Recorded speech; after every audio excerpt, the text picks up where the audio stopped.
Most people assume Satan is a fallen angel. He rebelled, lost the cosmic battle, and was cast out of heaven. And most people assume that story is in the Bible. But what if that's not the whole story? It isn't, because there was a moment in history when Satan didn't exist. Not as the enemy, not as the rebel, not as the embodiment of evil. So when did he become that, and why? The answer will probably surprise you, because none of it arrived the way you were told. The figure you think you know was never the problem, but a solution. And if that's true, the question isn't whether Satan is real. The question is, who created him, and what did they need him for? Picture a scene that doesn't match anything you've been taught. No fire, no rebellion, no war in heaven. Instead, a divine council, formal, hierarchical. And within it, a figure steps forward, not to oppose or to destroy, to question the integrity of what has been created. This figure is called the Satan, not a name, a role. And what's strange is that he doesn't break the system, he operates inside it. Hold that image for a second. Now let's look at the picture you already have. The figure standing in opposition to everything good. Horns, fire, evil. The great rebel cast from heaven before the world began. The eternal enemy whose existence explains why suffering is possible. This version of Satan feels complete, like it was always there, written into the foundations of the Christian tradition. But where does that picture come from? That's exactly what we need to address first. In 1667, John Milton published Paradise Lost, an epic poem that gave the modern world its most vivid and fully realized portrait of Satan, the proud, magnificent rebel, the figure who declares it better to reign in hell than serve in heaven, defiant, articulate, almost sympathetic in the scale of his fall. Milton didn't invent Satan, but he did something more consequential. He made him unforgettable. Before Milton, Dante had placed Satan at the frozen center of hell, a three-faced giant, endlessly chewing the great traitors of history in each of his mouths, immobile, grotesque, stripped of every quality that might generate sympathy. Before Dante, medieval iconography had already handed Satan his horns, his hooves, his goat legs, features borrowed, as we'll examine later, from sources that had nothing to do with evil. Each generation added something, each image built on the last, until the figure felt ancient, inevitable, as if he had always looked exactly like this. But here's what the texts actually show. Biblical scholar Elaine Pagels, in her landmark study, The Origin of Satan, documented something that stops most readers cold. The word Satan, or more precisely, ha-Satan, in the original Hebrew, appears fewer than 20 times in the entire Hebrew Bible. Fewer than 20. And in almost every one of those appearances, the word functions as a title, not a name. We'll come back to this later. For a figure assumed to be the central antagonist of the entire religious tradition, the cosmic opponent of God, the architect of human suffering, the explanation for everything that goes wrong, he is almost absent from the texts he supposedly dominates. Which raises the question, if this figure is so central to the Western imagination, so certain, so complete, so vivid, why does he appear so late? And where exactly did that certainty come from? It didn't emerge from one text, written in one place, by one tradition with a unified vision. It was built slowly, across centuries, by different hands, for different reasons. And the reasons, it turns out, are a lot more interesting than the theology. That gap between the ancient texts and the fully formed figure is exactly where this investigation begins.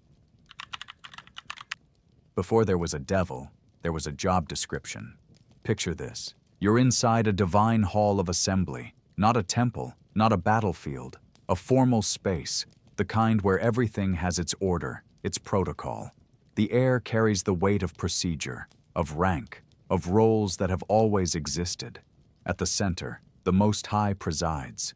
Around him, the divine council, the Sod Yahweh, the sons of God, each present in their assigned place, each fulfilling the function they were created to fulfill. Messengers, executors of divine will across the domains of the created world. This is not the intimate God of later personal theology. This is a sovereign holding court. And then, among the assembled, one figure moves forward, not to rebel or challenge the authority of the throne, but to report. "Where have you come from?" God asks. "From roaming through the earth," the figure answers, "and going back and forth in it." An inspector, returning from his rounds. This figure has a title in the original Hebrew, Ha-Satan, not Satan, the Satan, not a name, a function within the system, the accuser, the adversary, the one who challenges, the one whose presence inside the assembly is not an intrusion, it's a requirement. Think of him as the internal affairs officer, the compliance auditor who arrives unannounced and begins asking questions about things everyone assumed were functioning correctly. The figure whose entire purpose is to probe the system, to stress test integrity. Their presence makes people nervous, not because they are dangerous, but because they're asking the uncomfortable questions. That is the Ha-Satan, not God's enemy, God's auditor. And then, in the divine assembly, God does something that sets the entire story in motion. He points at a man. "Have you considered my servant Job?" The tone is almost conversational, collegial. "There is no one on earth like him, blameless and upright, a man who fears God and shuns evil." A confidence claim, the pride of someone who built something and wants it noticed. The Ha-Satan does not bristle, does not plot. He tilts his head with the calm skepticism of someone who has heard this kind of claim before and knows exactly what question to ask. Does Job fear God for nothing? Have you not put a hedge around him and his household and everything he has? You have blessed the work of his hands, but now stretch out your hand and strike everything he has, and he will surely curse you to your face. Two figures in the divine assembly, looking down at a man who has no idea he is being discussed. One saying, "He is faithful," the other saying, "You have not tested him yet." It reads, in the original Hebrew, almost like a wager between colleagues. "Let me test him, you will see." And God, the God described as all-knowing, whose judgment is complete, says, "Very well, everything he has is in your power, only do not lay a finger on the man himself." What follows happens without warning. A messenger arrives at Job's door. His oxen and donkeys, stolen. His servants, killed. Before the first messenger finishes speaking, a second arrives. Fire from the sky, the sheep and the remaining servants, gone. A third, the camels taken, more servants dead. And then the fourth. "Your sons and daughters were feasting at your eldest brother's house, and a great wind came from the wilderness and struck the four corners of the house. All 10 of them, in a single moment, dead." Job tears his robe, shaves his head, and falls to the ground. Then comes the second scene. The Ha-Satan returns to the council. God gestures toward Job again. He still maintains his integrity, even though you incited me against him. And the adversary, unmoved, asks for more. Skin for skin. A man will give everything he has for his own life, but stretch out your hand and strike his flesh and bones. And God says yes. Again. Now Job's body erupts in sores from the soles of his feet to the crown of his head. He leaves the city and sits in the ash heap at its edge, the place where the community deposits its waste, where the unclean go, where the rejected sit beyond the boundary of ordinary life. He picks up a broken piece of pottery and scrapes his skin. His wife finds him there. "Curse God and die," she says. And above him, in the assembly where two figures made a wager over his life, the terms of the bet are being settled. Now who actually causes the harm in Job? Read it carefully. The answer is not what you think. Biblical scholar Bart Ehrman, in God's Problem, documented what careful readers of Job have always registered but rarely say aloud. The adversary did not act alone. He acted with permission. Twice. The one who authorized the suffering, who looked down at a man scraping his wounds and said, "Yes, continue," was not the adversary. And this pattern holds across the full sweep of the Hebrew Bible. Direct destruction, the plagues of Egypt, the flood, the annihilation of armies, the death of firstborns, is attributed overwhelmingly not to the adversary, but to divine authority. The Ha-Satan, in these earliest texts, rarely kills anyone. He questions, challenges, proposes the test, but the violence comes from somewhere else. Now hold that image. Two figures in the divine assembly, looking down at a man in an ash heap. One of them said yes, not once, twice, and asked the question this scene raises but refuses to answer. Why would a perfect system need someone whose function is to question? If divine knowledge is complete, if the content of every human heart is already known, then the test reveals nothing that was not already certain. Unless the test is not for God, but for the system itself. A loyalty never tested is a loyalty never proven. The adversary, in this reading, is not a problem the system suffers. He is a problem the system requires. Before we follow why the adversary evolved over time, we need to understand something more fundamental. Why was the role built in the first place? Not the theological answer, the structural one.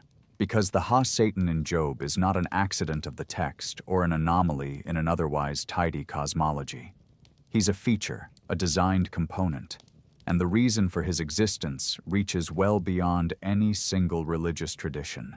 Every system that claims to define good eventually builds something to stand against it, not because it wants to, because it has to. Picture a modern courtroom, not the verdict or the sentence. The moment before all of that, the moment the prosecution stands, a figure rises, faces the assembly, and begins to challenge everything the defense has claimed, to question witnesses, to probe inconsistencies, to press, with professional relentlessness, on every point that has not been sufficiently proven. This figure is not popular. The defendant's family watches them with hostility. Their questions are uncomfortable. Their persistence is, to anyone emotionally invested in the outcome, infuriating. But without them, there is no trial. There's only a ceremony. The adversarial system is not unique to modern law. It's one of the oldest structural principles in human social organization. You find versions of it in Mesopotamian legal codes, in ancient Greek courts, in Roman judicial procedure. The idea that a system can test itself from inside is not theology, it's architecture. The Ha-Satan is the prosecutor of the divine court. His presence doesn't threaten the system, it validates it. But the courtroom analogy only takes us so far. Because the adversary function doesn't just appear in systems of justice, it appears in something older, stranger, and more fundamental than law.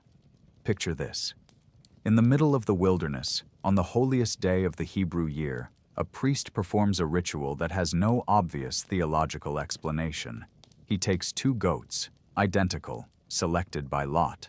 Over one, he performs the standard sacrifice, its blood offered at the altar, its death completing the atonement ritual. But the second goat is not sacrificed. The priest lays both his hands on its head, and then, in a ceremony documented in Leviticus 16, he confesses over it, aloud, publicly, all the transgressions of the entire community, every failure, every violation, every accumulated weight of collective wrongdoing that the people have carried across the year. He transfers it, all of it, onto the animal, and then the goat is led to the edge of the wilderness and driven away. The community watches it go, carrying everything they could not carry themselves. This is the origin of the word scapegoat, and it's one of the most precise illustrations of a mechanism that the French philosopher René Girard spent his career documenting across every human culture he examined. Girard's insight, developed across works including Violence and the Sacred and The Scapegoat, was this: human communities generate internal tension, rivalry, resentment, the accumulated friction of people living in proximity to one another.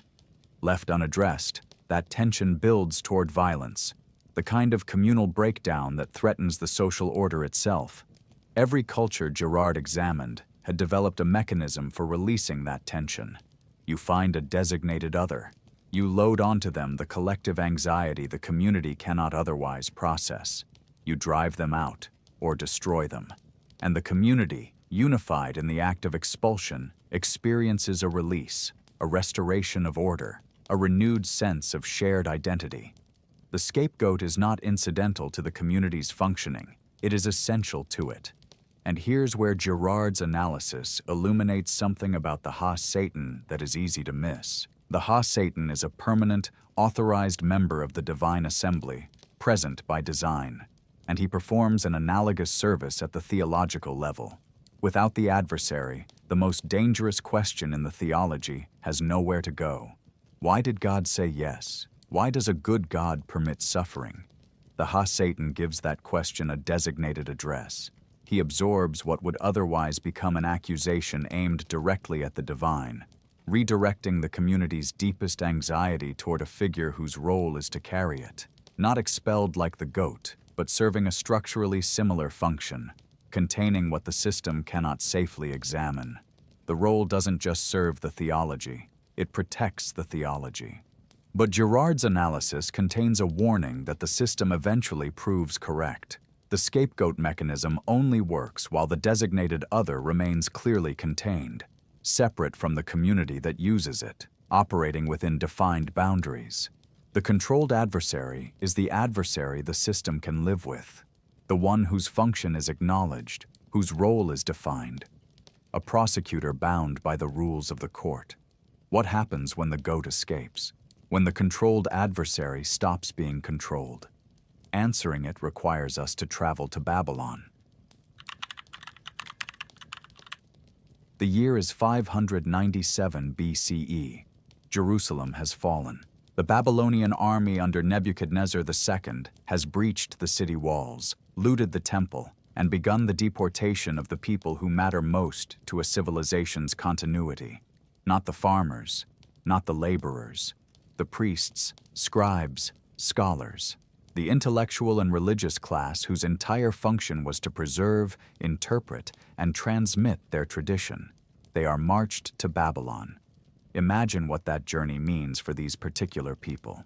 They carry with them a theology built on a specific premise, that their God is sovereign over history, that the covenant between their people and the divine is the organizing principle of reality, that the temple, now looted, its sacred objects carried away as trophies, is the axis around which the world turns.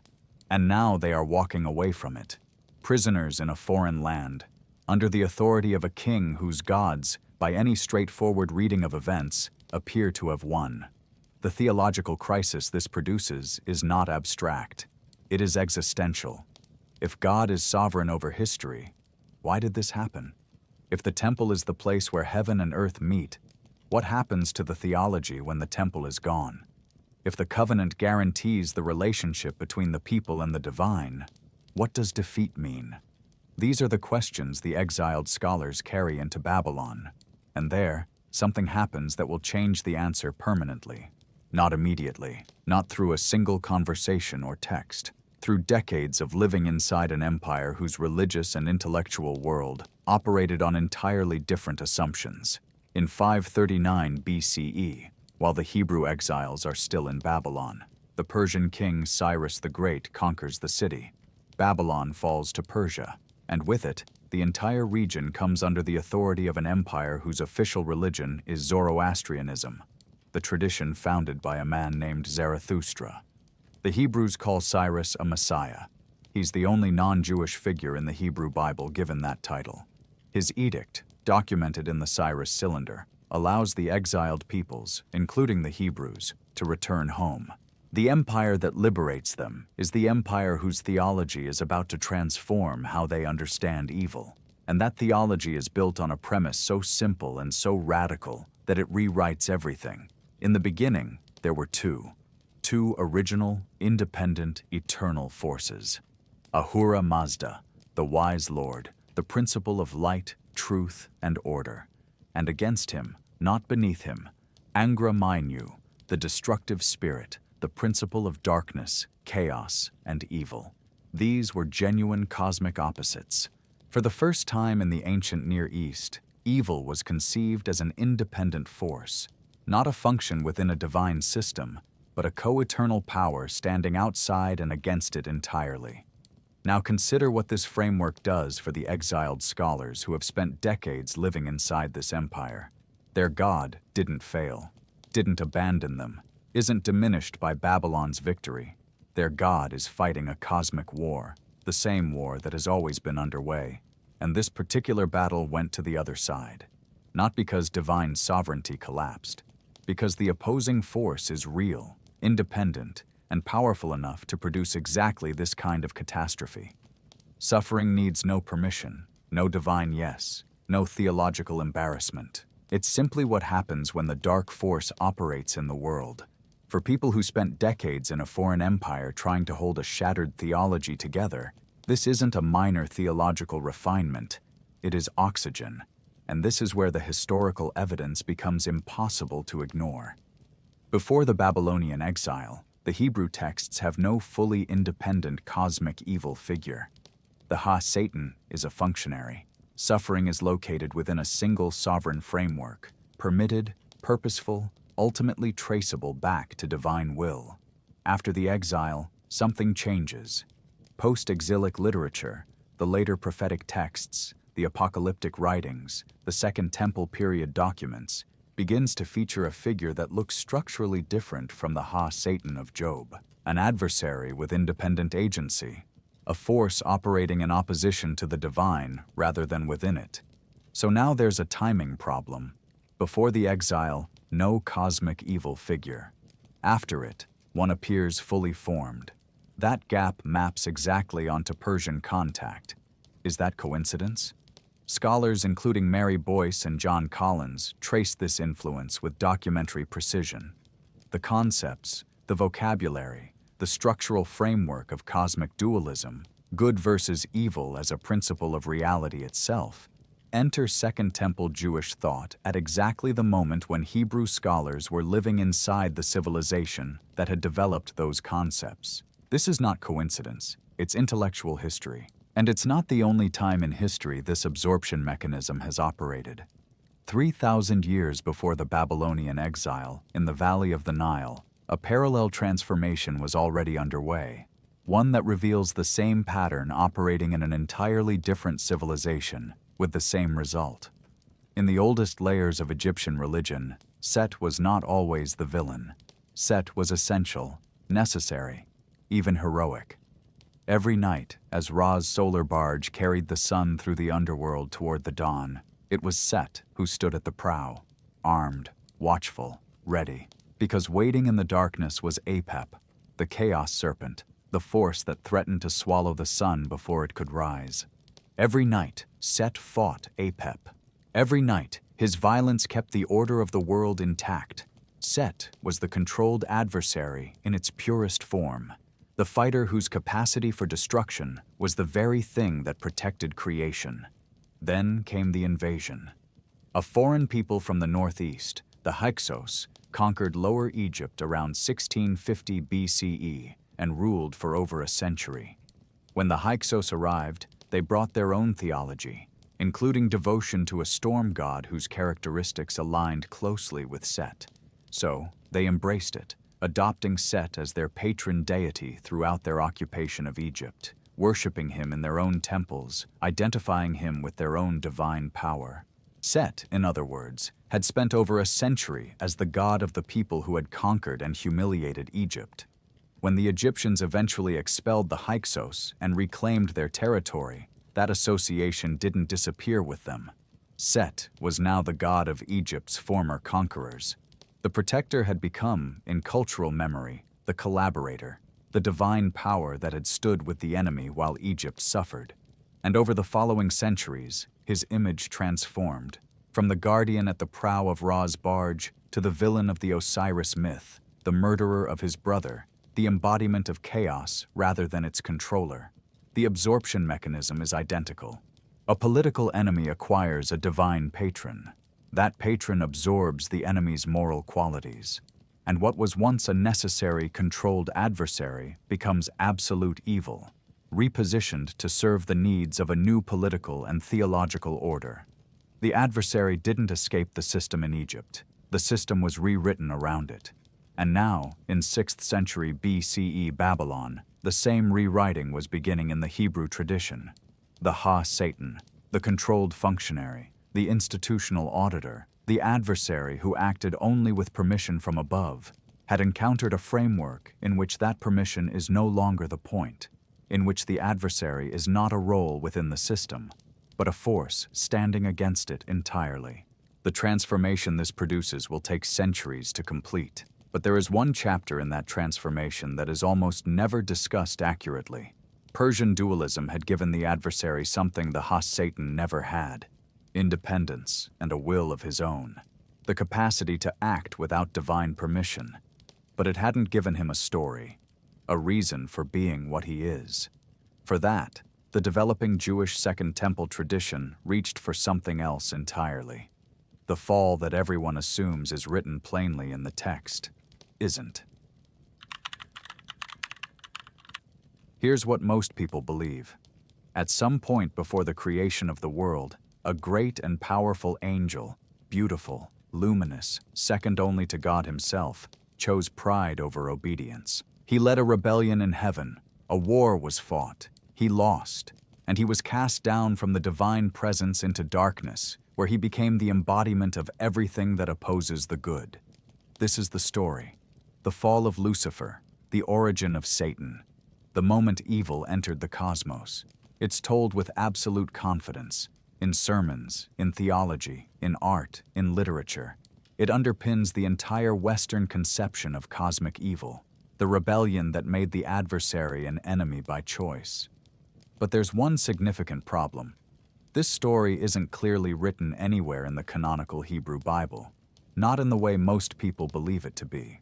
So let's look at the two passages most often cited as its source.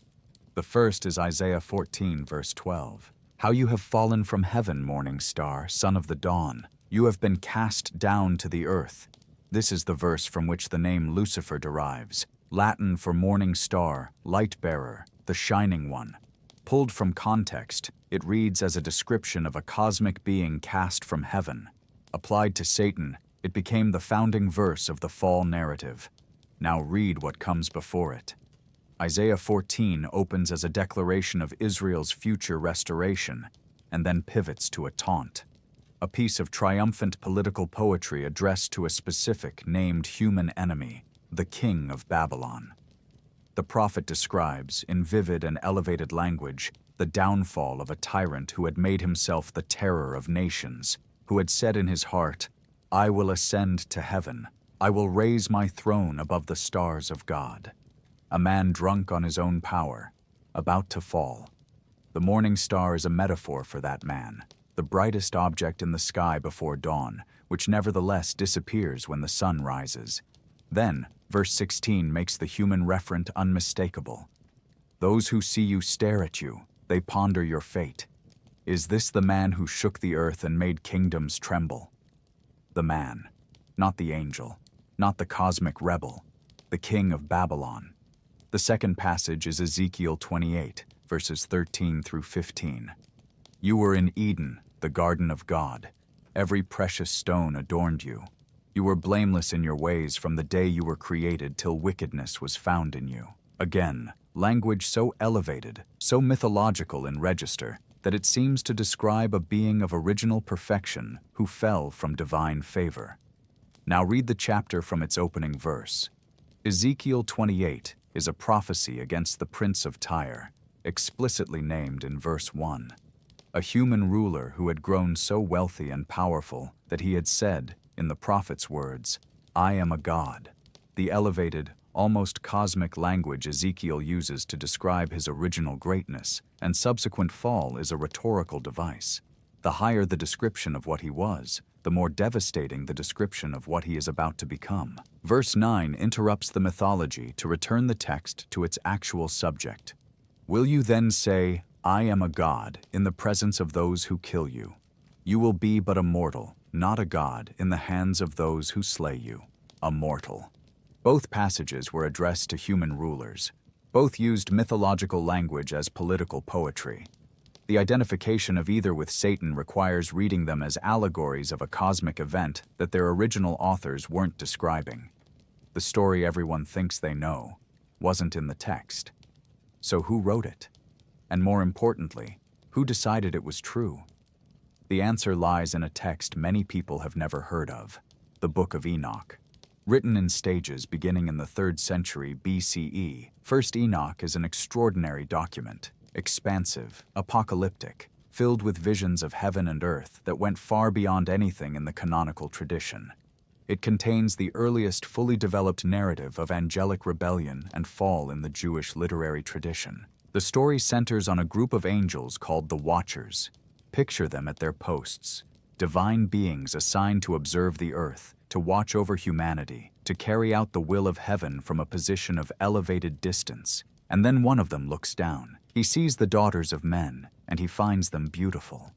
The leader of the Watchers, a figure named Shemihaza, gathers 200 of his fellow angels on the summit of Mount Hermon. They make a pact, swearing an oath to one another because what they are about to do is transgression, and they know it. They descend. They take human wives and father monstrous children. They corrupt the earth, and for this they are judged, bound in darkness, imprisoned beneath the earth, awaiting the final judgment. This is the fall, the transgression, the punishment. Not a war in heaven or a proud rebel cast from the divine presence. A group of divine beings who saw something they wanted, made a deliberate choice to cross a boundary they knew existed, and were condemned for it. The influence of this text on what followed isn't a matter of inference. It's documented. James Vanderkam, in his landmark study, Enoch, a Man for All Generations, established that First Enoch was among the most widely read Jewish texts of the Second Temple period, more extensively cited in some circles than many canonical books. Its framework of fallen angels, divine judgment, and cosmic rebellion shaped an entire generation of theological imagination. And that imagination left traces in the texts that did make it into the canon. The letter of Jude, in verses 14 and 15, quotes 1 Enoch 1:9 directly, naming Enoch by name, treating him as a prophetic authority. Enoch, the 7th from Adam, prophesied about them. See, the Lord is coming with thousands upon thousands of his holy ones to judge everyone. This isn't an echo or an allusion. It's a direct citation of a non-canonical text inside a canonical one. The second letter of Peter, in chapter 2, verse 4, echoes the imprisoned Watchers almost verbatim. God didn't spare angels when they sinned, but sent them to Tartarus, putting them in chains of darkness to be held for judgment. The specific detail of imprisoned angels awaiting judgment, the punishment narrative that gives the fall story its structure, enters the New Testament from 1 Enoch. So, the fall story everyone thinks they know was built outside the official texts, absorbed through Judaism's edges, and eventually became doctrine, not because it was written into the foundation, but because it was useful. And why was it useful? The Satan operated with permission. He tested, but only because God said yes, which meant the suffering in the world was, in the end, something the sovereign allowed. Persian dualism gave this adversary independence, a will of his own, a power that operates without divine permission, a force that stands against the good rather than serving within it. One theological problem solved. The fall narrative gave him identity, a name, a reason for his opposition. He didn't just exist as an abstract opposing force. He had chosen this. He had once been close to God and had fallen through his own pride. Now what began in Babylon had reached a conclusion. Together, the Persian dualism and the fall story produced something the Satan of Job could never have been. The adversary who once existed as a function was transformed into an evil figure in opposition to God, one with a personal story of transgression and catastrophic loss. He was no longer the Satan. He was Satan, a being with a name, a motive, and a face. But this figure's image wasn't finished yet, because a face, it turns out, is also extraordinarily useful. Here's what happened next. As Christianity spread through the Roman world in its first centuries, it encountered a problem that every expanding religious tradition eventually faces. The people it was converting already had gods, actively worshipped deities who presided over real aspects of human life, the wilderness, the harvest, the sea, sexuality, the underworld, the ecstatic states that sit at the edge of ordinary experience. These gods couldn't simply be ignored. They were too embedded in the cultures Christianity was entering.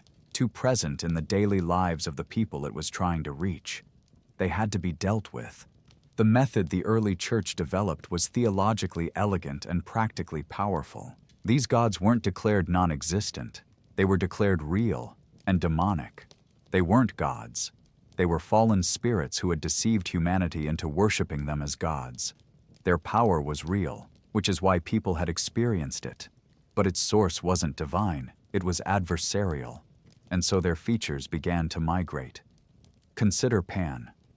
In the Greek world, Pan was one of the most recognizable figures in the entire pantheon, not because he was powerful or important, but because he was everywhere. God of shepherds, God of the wilderness, God of the pipes you'd hear drifting across a hillside at dusk when no one was there to play them. He had horns, goat legs, and a goat's hindquarters. He spent his time in wild places, chasing nymphs, playing music, embodying the irrational pleasure of being alive in nature, the sudden, inexplicable joy that overtakes you in an open field on a warm afternoon. The Greeks even named a feeling after him.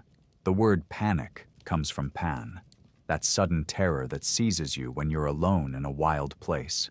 Not evil, just the overwhelming, disruptive force of the natural world doing what it does. Pan didn't tempt, deceive, or wage cosmic war. Pan played pipes and chased goats. And then Christianity needed a face for the devil. When missionaries arrived in communities that had grown up with Pan and described the devil, the image those communities already had was the one that came to mind. Pan didn't rebel. He got recast. The horns transferred. The hooves transferred. The goat legs transferred. Not through any council or decree, through the simple, unstoppable logic of visual culture using what it already knew. Pan didn't become Satan because he was evil. He became Satan because he had the wrong silhouette. And the same process played out across dozens of traditions. Cernunnos, the Celtic horned deity. Dionysus, associated with wine, ecstasy, and the dissolution of ordinary boundaries. The underworld figures of a dozen pre-Christian cosmologies, their attributes accumulating onto the composite figure that was becoming the universal face of the adversary. Satan's image didn't just grow through rebellion and fall, it grew through absorption. Every tradition Christianity needed to displace contributed something to the image because the faces already in circulation were available. The figure was complete. A cosmic rebel with a biography, a being with a history, a motivation, and now a face that anyone in the Roman world would recognize. But it still needs something else. Until this point, the adversary had operated at a distance, in the divine council, in the cosmic war, in mythological narratives set before the creation of the world. What happens next is different. He steps out of the background, into the dust and heat of the human world, face to face with a specific person. We now move to the New Testament. The scene is the wilderness. Jesus has been there for 40 days. No food, no shelter, no company. The kind of deprivation that strips away everything except what's most fundamental. The need to survive, the hunger for relief, the question of what you're actually made of. And then, the adversary appears. What follows in Matthew 4 is one of the most precisely constructed scenes in the New Testament. Not a battle, not a war, but a negotiation. 3 offers, each one calibrated to the specific vulnerability of someone who has been starving in a desert for 40 days. The first offer is bread, survival. If you are the Son of God, tell these stones to become bread. The second is authority. All the kingdoms of the world and their splendor. I will give you all of this if you will bow down and worship me. The third is proof. A challenge to throw himself from the pinnacle of the temple and let the angels catch him. To demonstrate, publicly and undeniably, exactly who he is. None of these offers are crude. None of them are obviously evil. They are, each one, the most reasonable-sounding version of the most dangerous temptation available to someone in that position. Survival, power, and certainty. This isn't the Satan proposing a stress test to a divine council. This is a being that operates in the world of human experience, that understands hunger, ambition, and the desire for confirmation from the inside. And in the same gospel tradition, the adversary acquires something he's never clearly held before: a domain. John 12:31 names him the ruler of this world, not a functionary within the divine court, not even a cosmic rebel awaiting final judgment. The ruler of the world as it actually is, the fallen order, the realm of human affairs in its current state. Independent authority with a territory. The adversary has moved from office holder to sovereign, from the divine council to the desert, from cosmic background to active personal opponent. Now the personalization is complete. But here's where the Western tradition fractures in a way most people never consider. Because across the same period that the New Testament was consolidating its portrait of Satan, another tradition was developing its own answer to the same structural question: what does the adversary's role actually require? And arriving at a conclusion so different that the two figures are almost unrecognizable as versions of the same role. In the Quran, the figure is called Iblis, and the story of his fall isn't a story of pride, rebellion, or cosmic ambition. It begins with a command. God has created Adam, and God instructs all the angels, and Iblis among them, to bow before this new creation. Every figure in the assembly obeys. Iblis refuses. His reason isn't hatred of God, not rivalry, not the proud declaration that he would rather reign in darkness than serve in light. It's a theological argument. You created me from fire, Iblis says. You created him from clay. I am the superior creation. I will not bow before the inferior one. The Sufi mystic Mansur al-Hallaj offered an interpretation of this refusal that inverts the Western reading entirely. Al-Hallaj spent his life pursuing what he called direct union with God. Not the mediated relationship of doctrine and ritual, but immediate, unfiltered contact with the divine.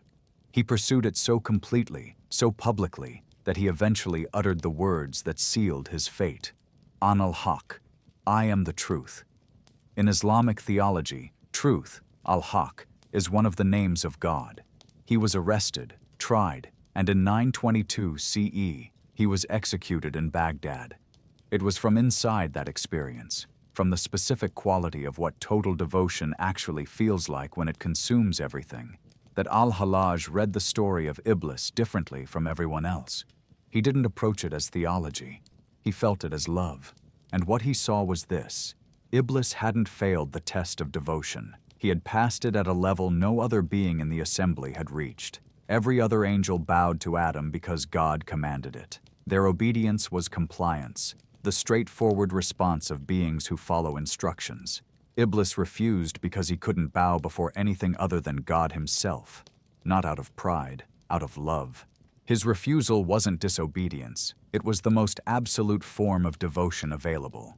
Al-Hallaj understood this because he had lived something like it, the love that refuses substitution, the devotion that will not perform itself for anything less than the real thing.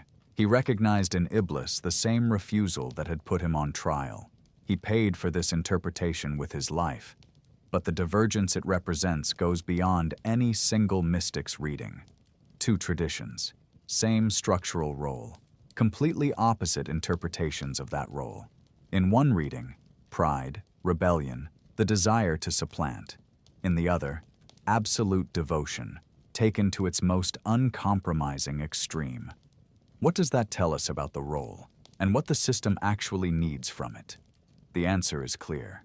If the same role produces two figures this different, one the embodiment of absolute evil, the other a being whose refusal contains a form of devotion, then the Western Satan isn't the inevitable result of the adversary function.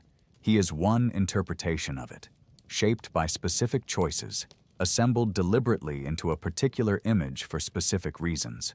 Which means that, if you want to understand what the Western figure actually is, you need to look at the construction itself, the materials that were used, where they came from, and what was gained by fusing them together. Because in the Western tradition, the figure we've been tracing doesn't even carry just one name. It carries three, each inherited from a different source, each originally referring to something distinct. Let's look at it closely. Satan is Hebrew, the adversary, the accuser, the role within the divine council, the Ha-Satan of Job, the institutional function we examined at the beginning of this investigation. Lucifer is Latin, the morning star, a translation of a Hebrew metaphor applied to the king of Babylon in Isaiah 14, which, as we've seen, had nothing to do with a cosmic being, but eventually became the name attached to the fall narrative. Devil is Greek, diabolos, the slanderer, the one who divides by accusation, the personal tempter, the one who operates in the human world. Three different words, languages, and concepts that existed separately for centuries. What the Western Christian tradition did, gradually, without announcing it, was merge all three into a single unified identity. Not a figure with three nicknames, a single being with one unbroken biography, who once sat in the divine council as the accuser, who fell from heaven through pride, who tempted Jesus in the wilderness, who rules the fallen world as its sovereign. The three names are the fingerprints of where the pieces came from.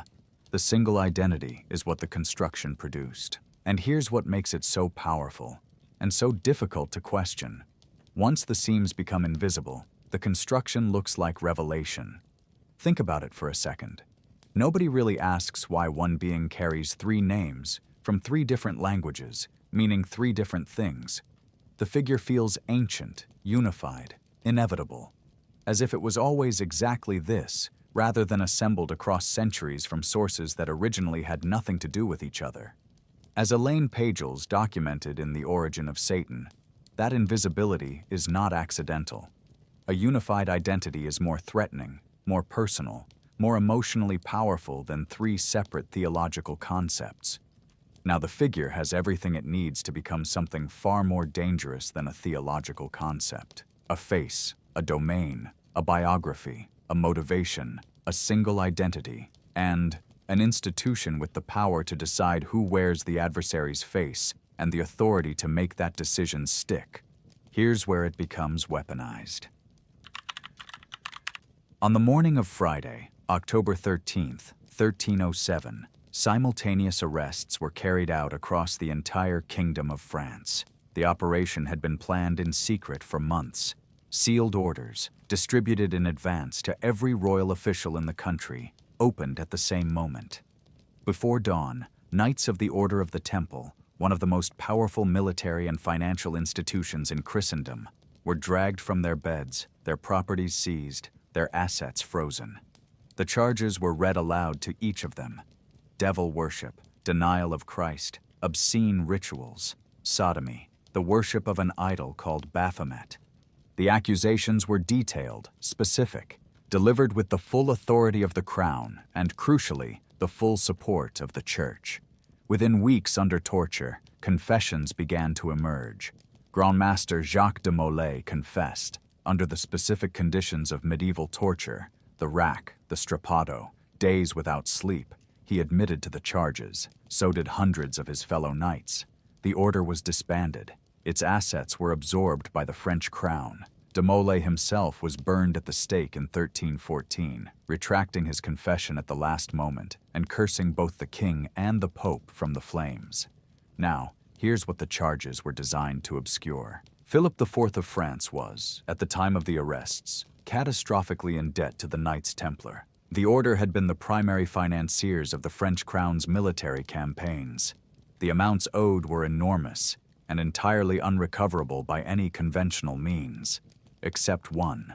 If the Templars were heretics who worshipped the devil, their assets could be legally seized, the debt could be erased, and the most powerful independent financial institution in France could be destroyed overnight.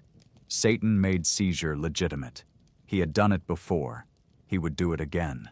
Consider what happened in Salem, Massachusetts in 1692. 20 people executed, hundreds imprisoned, an entire community fractured by accusations of diabolical compact and witchcraft that spread through the town like a contagion. Historians examining the Salem trials have mapped the accusation patterns against the property records with a precision that transforms the theological drama into something more recognizable. The accusers and the accused tended to cluster on opposite sides of a property boundary. Salem Village and Salem Town had been in economic and jurisdictional dispute for years before the trials began. The families of the accusers were, disproportionately, on the side of the dispute that stood to gain from the removal of the accused. Paul Boyer and Stephen Nissenbaum, in their landmark study, Salem Possessed, documented the correlation between the social geography of accusation and the underlying economic tensions with exhaustive precision. The theological charge was witchcraft, diabolical compact, the adversary working through specific human vessels to corrupt the godly community. The mechanism was Satan, the motivation was land. But even the most devastating domestic examples of the adversary weaponized as a tool of power don't reach the scale of what happened when the same mechanism was deployed across an entire hemisphere. In 1550, a debate was held in the Spanish city of Valladolid. On one side, Juan Ginés de Sepúlveda, arguing that the indigenous peoples of the Americas were natural slaves, inferior beings whose conquest and forced conversion was not only justified, but morally required. On the other side, Bartolomé de las Casas, a Dominican friar who had witnessed the conquistadors' campaigns firsthand and spent decades documenting the devastation they produced. The theological argument that Sepúlveda deployed, the argument that had already been used in varying forms to justify a century of conquest, enslavement, and cultural destruction, was precise. The indigenous peoples worshipped demons. Their religious practices weren't merely wrong, they were satanic. The temples were sites of devil worship. The priests were servants of the adversary.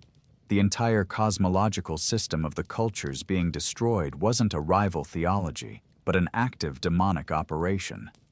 If this was true, and the church had the authority to declare it true, then destroying it wasn't conquest. It was liberation, spiritual warfare conducted on behalf of souls being held captive by the adversary. Satan made colonialism righteous. Imagine it. A Spanish priest standing in front of an Aztec temple, watching a ceremony he doesn't understand, writing in his journal that what he is witnessing is devil worship. That journal entry becoming the justification for the destruction of an entire world. Satan's face keeps changing. The Templars, the accused at Salem, indigenous peoples across 3 continents, they have nothing in common except that whoever held power needed an enemy. What does this tell us about what Satan actually is? Elaine Pagels, in The Origin of Satan, identified the pattern that runs through all of these cases and gives them their structural coherence. Whoever holds power defines Satan in the image of their current enemy. To the Roman Empire in its first centuries, the Christians, meeting in secret, conducting mysterious rituals, refusing to participate in civic religion, satanic. To medieval Christianity, Jews who had rejected Christ and therefore, by theological logic, are heretics who challenged orthodoxy from within, witches who were understood to have made direct compact with the adversary, satanic. To the Puritan settlers, the indigenous peoples whose religious practices were visibly different from anything in the Christian tradition, therefore, demonic operation, satanic. Can you see the pattern? Satan's face keeps changing because he is always a mirror held toward whatever the system fears most. Now, the mechanism isn't limited to religious history. Its secular versions are, if anything, more visible precisely because they operate without theological vocabulary. In the Soviet show trials of the 1930s, Stalin's political opponents were charged not with policy disagreement, but with secret conspiracy, hidden allegiances, working to destroy the good from within. The language wasn't theological. There were no demons, no diabolical compact, but the structure was identical. A designated adversary, absolute evil, working through human agents to corrupt the body of the faithful. The adversary function had migrated from the church into the machinery of the state. Same structure, no theology required. In every case we have examined so far, the Templars, Salem, the colonial enterprise, the Soviet trials, the adversary wasn't discovered. He was deployed, chosen, shaped by someone who needed an enemy and had the authority to name one. Which means the question about Satan's history isn't theological. It's political. Not, does he exist? But, who gets to decide what he looks like? Because the answer to that question tells you, with considerable precision, who holds the power and what they are afraid of. Now, the political answer, as devastating as it is, still isn't the deepest layer. There's one more question underneath it. Not who points at the enemy, but why every system, in every era, in every culture, without exception, needs to point at something outside itself at all.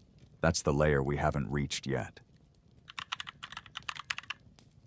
Here's the most important question we should be asking. Everything we've traced across this investigation, the Ha-Satan, the cosmic rebel, the personal tempter, the political weapon, shares a single structural feature. The adversary is always outside. He is always other, always located somewhere beyond the boundary of the self, the community, the faith. His evil is always external, something that arrives from elsewhere, something the system receives rather than generates, something that can be expelled. Why? This externalization isn't accidental. It is, Carl Jung argued, one of the most consistent and consequential features of human psychology. Jung called it the shadow.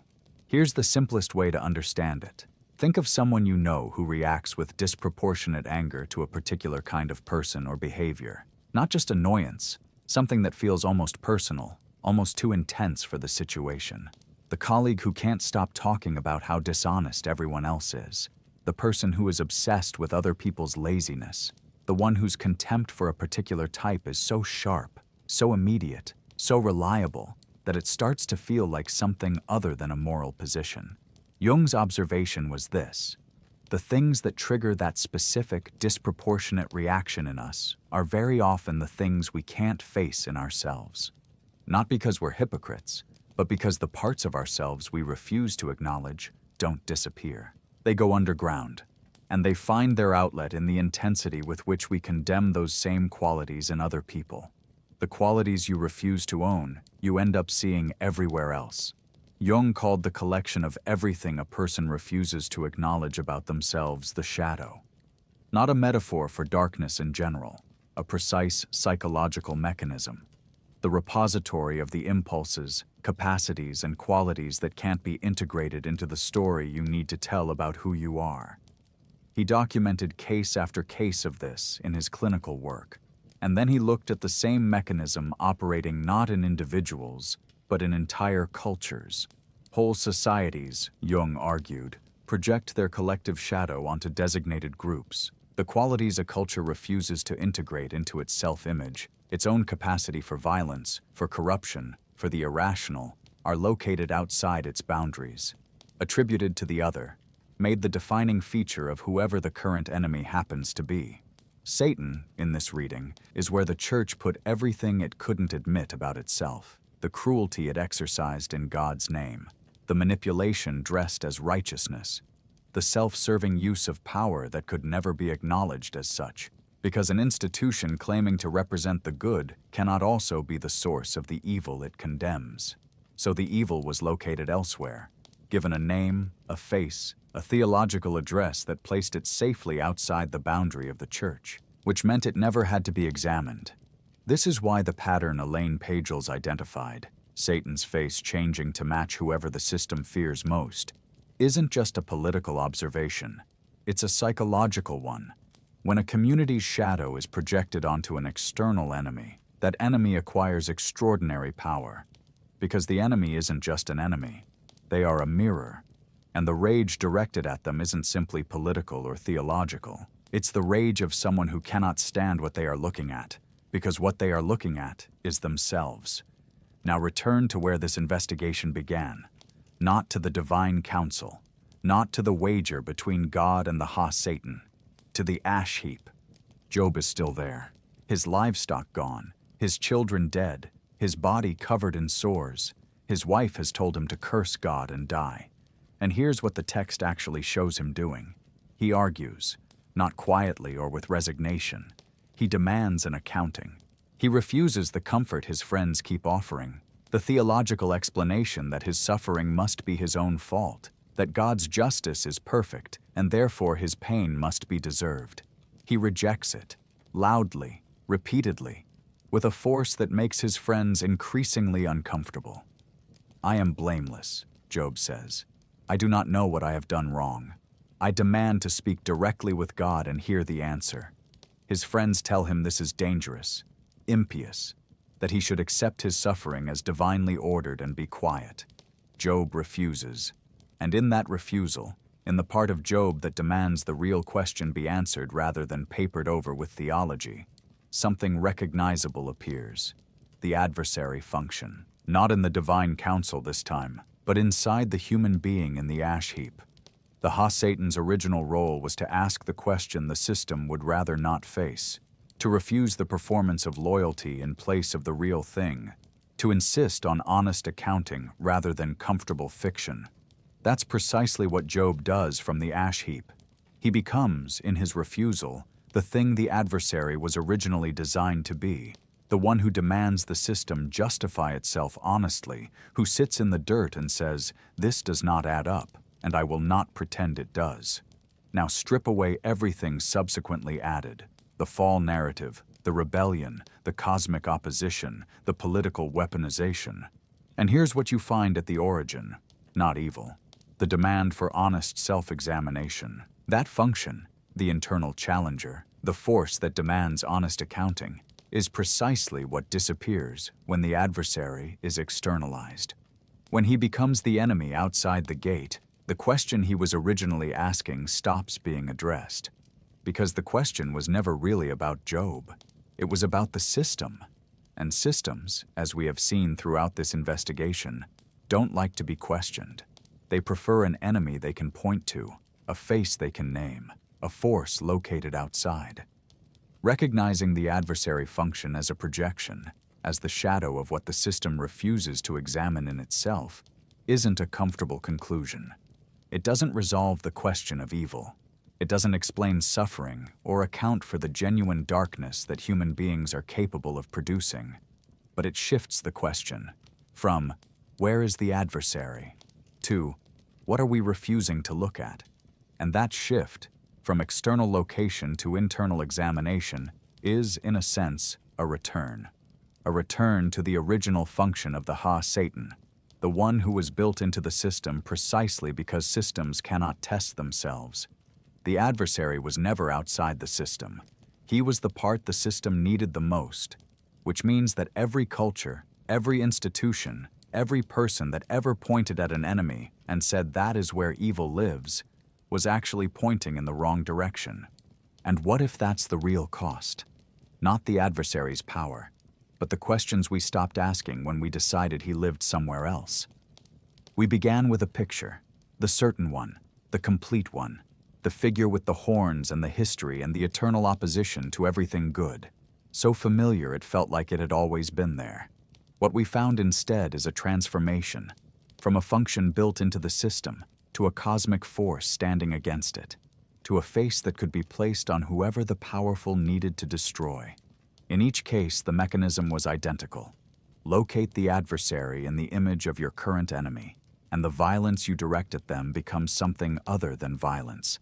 It becomes righteousness. Satan's face kept changing because he was always a mirror, not a window into cosmic evil, a reflection of whatever the system holding the mirror feared most and refused to examine in itself. And beneath all of it, in the oldest layer of the story, the original function waited. Not the enemy, the examiner, the one who asked the questions the system would rather not face. In the end, what we're left with is this: what if the original question is the one that still matters? Not who gets to decide what wears his face, but what are we refusing to look at, right now, in this moment, that we've given a face so we don't have to see it in ourselves? If this changed how you look at the story, leave a like and subscribe for what comes next. Until then, keep questioning.